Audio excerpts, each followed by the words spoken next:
Good morning. Welcome back to KXAN Live. I'm Esmeralda Zamora, and today we're going to do a little bit of hurricane talking with our meteorologist, Rich Segal. Rich, how are you doing? I'm doing fine. I've been watching this hurricane get stronger and stronger. I got here at 2:30, well, maybe a little before that, and it was a Category 1 hurricane. As we take a look at the graphic, you see now on the satellite radar composite picture, Hurricane Milton is now a Category 4.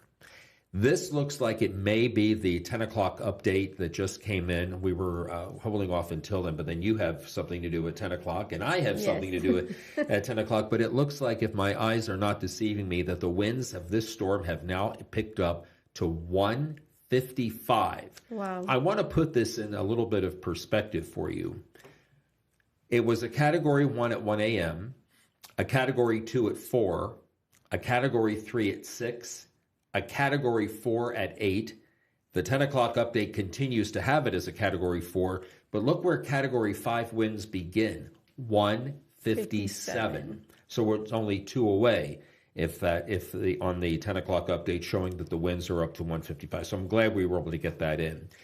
Right now, there's a hurricane watch in that pinkish shade for much of the west coast of Florida, including Fort Myers and the Tampa Bay, St. Pete area, Clearwater, cities in that area. And it looks like now this, I think, is going to, well, there you go.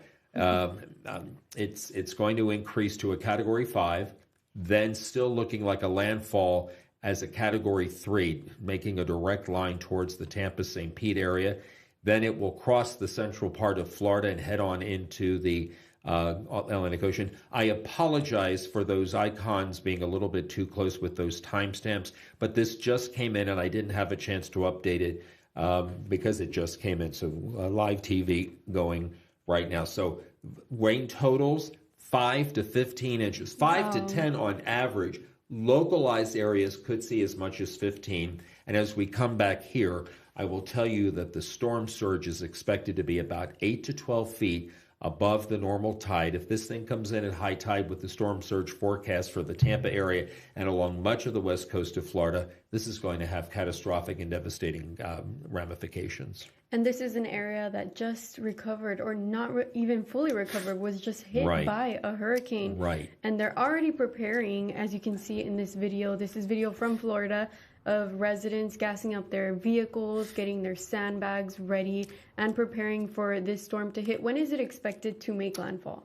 Wednesday, either mid to late afternoon, early evening. It just depends on its speed. Its speed has been under 10 miles an hour, which has allowed it to gain strength over the past, 12 hours. Yep. This is an incredible, this one is going to go down in the history books, unfortunately. But another major hurricane headed to Florida. This will be the 5th one that we've had in 2024. Do you think that this name will be retired? Oh, yeah. Yeah. I wouldn't bet against it. I don't think that a Category 5 storm has survived not having the name retired. But we're going to see this, again, a Category 5 as early as in the next 24 hours. And I'll have a complete update for you on KXAN News at midday starting at 11 o'clock.